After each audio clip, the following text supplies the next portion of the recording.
Good morning बच्चों। अब तक हम लोग जो क्रेडिट स्टूडेंट पढ़ लिया और बैंक को भी हम लोगों ने पढ़ लिया और ये भी देखें कि बैंक का इकोनॉमिक डेवलपमेंट में चाहे देश का इकोनॉमिक हो, सोसाइटी का और एक व्यक्ति के तौर पर भी बहुत बड़ा योगदान होता है। अगर कहा जाए तो bank is the backbone of any country. It is very essential part of the economic development of any country, not on the basis of macro level or whole economy, but also the individual, society as well as the business sector. अब यहाँ पर जो हम लोग इस chapter जो हम लोगों का नेक्स्ट चैप्टर है working process of bank, sources of bank, इसको हम इसमें डिटेल थोड़ा जाएं। इससे पहले आप लोगों ने जो अकाउंट्स में पढ़ा होगा कि जो सोर्सेज ऑफ फंड होता है, ठीक है ना, sources of fund. Sources of fund माने पैसा कहां से आता है। जब कोई पैसा आएगा तभी तो हम इन्वेस्टमेंट करेंगे, इसको कर दे इन्वेस्टमेंट या utilisation of fund. Utilisation of fund, इसको हमने क्लास में भी बताया था आपको। Sources of fund that is the utilisation of fund. अब ये सोर्सेज ऑफ जो फंड होता है और दैट इज द यूटिलाइजेशन, इससे जो है हमको ये पैसा वापस करना पड़ता है सोर्सेज ऑफ फंड का, जिसको हम लोग लायबिलिटी साइड में डालते हैं। और यूटिलाइजेशन ऑफ फंड जो है, जिसको हम पैसा कर उसको यूटिलाइज करते हैं, इन्वेस्ट करते हैं, जिसको हम एसेट साइड में डालते हैं।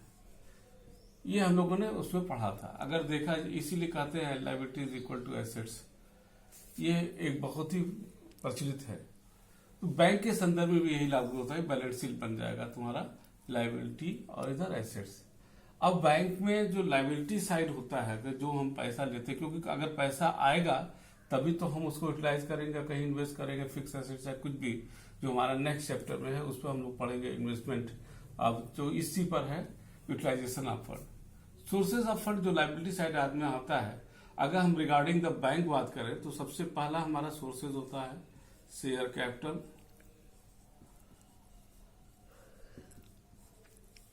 ठीक है। दूसरा हमारा होता है रिजर्व फंड,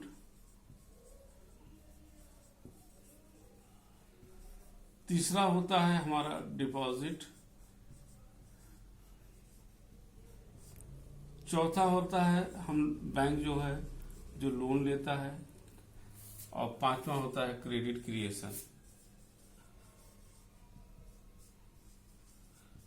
ये मुख्य भागों में हम इसको पांच को ये हम बांट सकते हैं, ठीक है ना।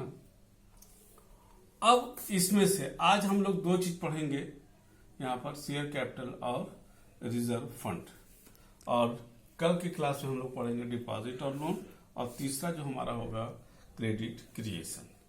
तो हम शुरू करते हैं इसको कहां से, शेयर कैपिटल से। तो इसको हमारे ख्याल से आप लोगों ने समझ लिया होगा, और इसको हम मिटाते हैं आपको।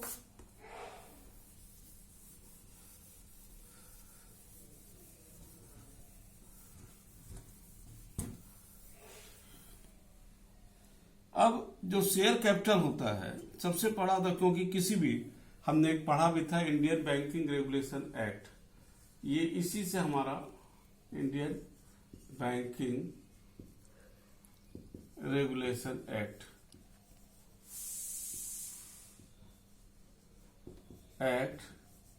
1949 के तहत कॉमर्शियल बैंक की एक्टिविटीज गवर्न होती है। और ये भी हम लोगों को मालूम है, इसका रेगुलेटर जो मॉनेटरी अथॉरिटी होता है किसी भी देश का, वो होता है उसका सेंट्रल बैंक। इंडिया में रिजर्व बैंक ऑफ इंडिया होता है।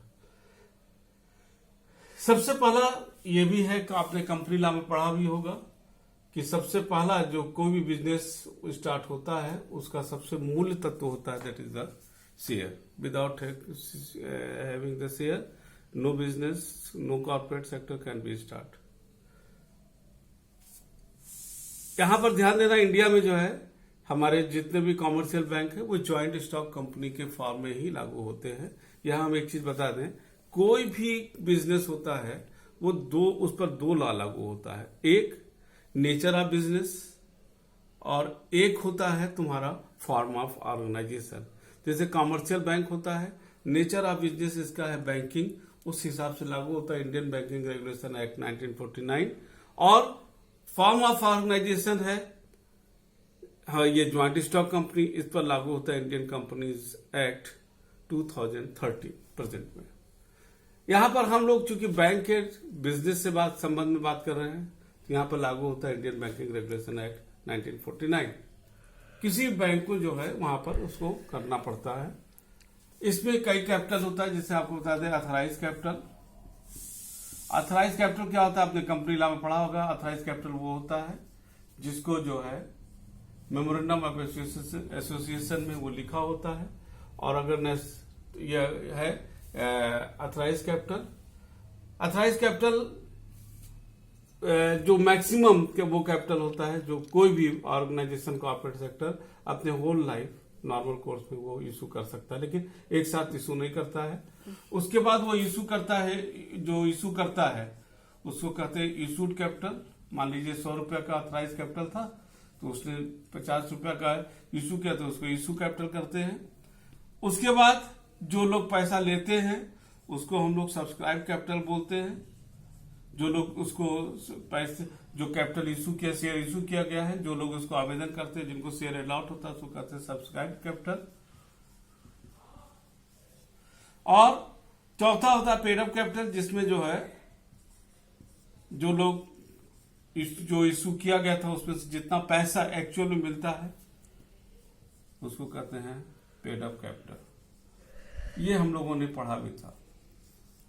यहां पर एक चीज ध्यान देना है, जब बैंक के संदर्भ में जितना अथराइज कैपिटल है, अथराइज कैपिटल का उसका 50% ध्यान दीजिएगा।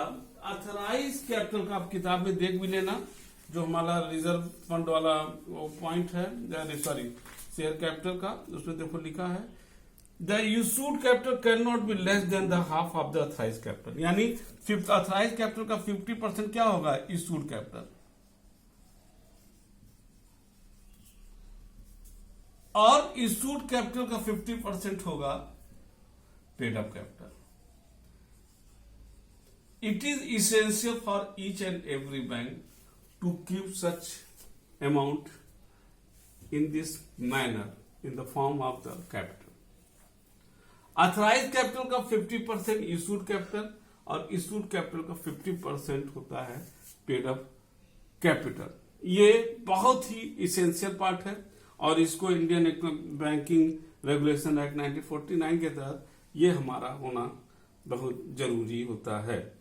ठीक है ना, ये आपका हो गया। और ये सबसे पहला जो हमारा फंड है रिसोर्सेज ऑफ बैंक का वो सबसे पहला हो गया, दैट इज द कैपिटल। अब आते हैं हमारा जो सेकंड पार्ट है, that is the reserve fund. क्या आते हैं, रिजर्व फंड। कैपिटल हो गया हमारे ख्याल से समझ में आ गया आपको। अब आते हैं रिजर्व, इसको मिटा देते हैं, रिजर्व फंड।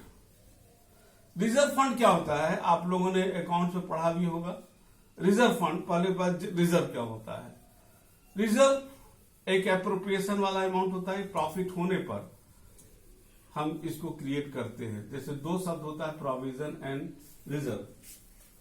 प्रोविजन जो होता है, अगर हम उसको संक्षेप में डिफाइन करते हैं, प्रोविजन जो होता है वो for the specific future estimated specific losses को कवर करने के लिए प्रोविजन होता है। ध्यान दीजिएगा, ये थोड़ा सा हम इससे कोर्स हटके उसको हम कॉन्सेप्ट को एलिबोरेट कर रहे हैं बैंकिंग से हटकर।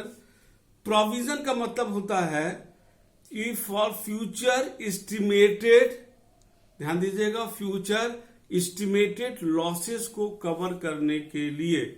फ्यूचर एस्टिमेटेड जो हुआ नहीं है, हम एस्टिमेट करते हैं ये हो सकता है, उसको कवर करने के लिए प्रोविजन बनाते हैं। इट इज द चार्ज, इसको आपको क्रिएट करना होता है। जैसे provision for bad and doubtful debts, ये सब प्रोविजन होता है जो हुआ नहीं है, हो सकता है। यहां पर बैंकिंग से संबंध में प्रोविजन का मतलब नहीं होता है कुछ। लेकिन दूसरा होता है रिजर्व। जो आप रिजर्व क्या होता है, रिजर्व को दो चीजों से के संदर्भ में लिया जाता है। पहला, reserve is the appropriation. Appropriation मतलब प्रॉफिट होने पर ही रिजर्व को किया जाएगा, पहला पॉइंट। और इसके तहत जो है, अब हम इसको डिफाइन करते हैं, what is the reserve. Reserve is the estimated future unspecific losses, ध्यान दीजिएगा, प्रोविजन में स्पेसिफिक था या unspecific, future estimated unspecific losses है, उसके लिए रखते हैं चलो भविष्य में कुछ हो जाएगा करेंगे। इस समय सबसे बढ़िया उदाहरण है कि हमको मालूम था कि कोरोना की वजह से आज 1.5 महीना से हम लोग घर में रहेंगे, तो यहाँ पर जो बिजनेसमैन जनरल रिजर्व में पैसा रखे होंगे वही सरवाइव कर रहे होंगे। यहाँ पर देखिए हमारा अकाउंट कितना बढ़िया सपोर्ट भी करता है, लेकिन जो हमारे बिजनेसमैन है, जो होलसेलर या क्या कहते हैं सोल ट्रेड वाले, ज्यादातर इन चीजों को फॉलो नहीं करते, इसलिए वो परेशानी में है। इसका हम लोगों ने अलग से हमने डिस्कशन भी किया है। ये होता है। दूसरा होता है just to make the financial position strengthen, हमारे वित्तीय स्थिति मजबूत रहेगी, कभी भी हम इस पैसे से हम अगला कोई अपना बिजनेस एक्सपेंड कर सकते हैं, और इस पर हमको चूंकि इंटरेस्ट देना भी नहीं पड़ता है। कोई भी कॉर्पोरेट सेक्टर इस पैसे को उपयोग करके अपना बिजनेस को आगे बढ़ा सकती है। ये सबसे बड़ा चीज होता है। यहां पर जो रिजर्व का जनरल रिजर्व की बात आती है, जनरल यहां पर जो रिजर्व फंड है, रिजर्व फंड के संदर्भ में एक चीज बता दें, हर साल 20% जो बैंक का प्रॉफिट है, bank profit will be transfer to the reserve fund. ध्यान दीजिएगा, each and every year bank will transfer is 20% of its profit to the reserve fund till the profit will become, यहां पर ध्यान दीजिएगा जो हम शब्द बोलने जा रहे हैं कि 1960 जो आपकी किताब में दिया उससे हम अलग थोड़ा बता रहे हैं। अमेंडेड इन 1962, इसको 1962 में अमेंड किया गया है। क्या अमेंड किया गया है? 20% profit will be transfer to reserve fund till paid up capital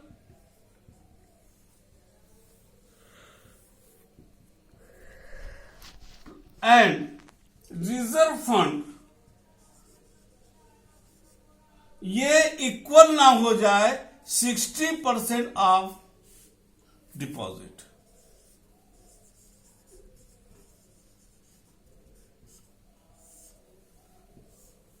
ये बहुत महत्वपूर्ण चीज है। ये आपको डिटेल मिलेगा, जो आपका एक चैप्टर है, और चैप्टर का नाम है, लास्ट में देखिएगा, बैंकिंग लेजिस्लेशन इन इंडिया। इस चैप्टर में ये आपको पॉइंट मिल जाएगा रिजर्व फंड में, इसको आप देख लीजिएगा।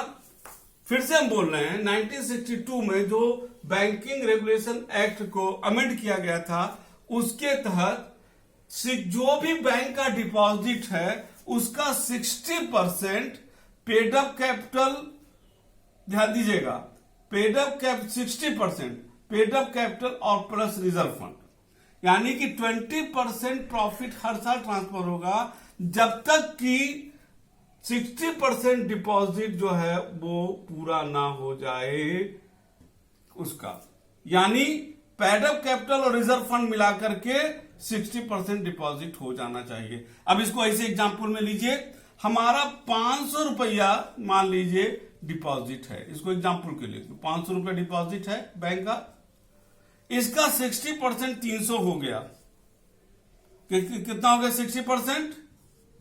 300 रुपया।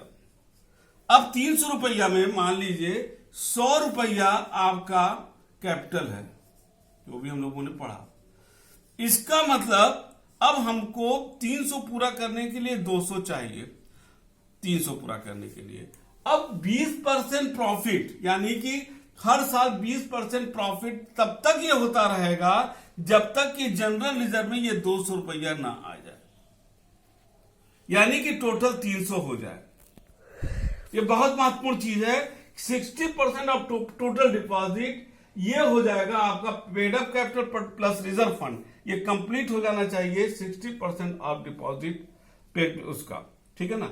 तो ये आपका हो गया, हमारे ख्याल से समझ में आ गया। एक बार हल्का सा रिपीट कर दे रहे हैं। 500 रुपया डिपॉजिट है जिसका 60% होता है 300 रुपया। अब मान के चलिए आपका बैंक का शेयर कैपिटल है 100 रुपया, यानी कि 200 रुपया हमको रिजर्व फंड में चाहिए। हर साल 20% बैंक अपना ट्रांसफर करता रहेगा जब तक कि रिजर्व फंड में 200 रुपया और ना आ जाए, यानी कि कैपिटल रिजर्व फंड मिला करके हो जाएगा आपका 300 रुपया। ये तब तक चलेगा, ये बहुत महत्वपूर्ण चीज है। तो आज हम लोगों ने देखा शेयर कैपिटल, और दूसरा आ गया आपका रिजर्व फंड। कल हम लोग देखेंगे डिपॉजिट और साथ ही साथ हम देखेंगे आपका क्या कहते हैं बैंक कैसे लोन लेता है। हमारे ख्याल से क्लास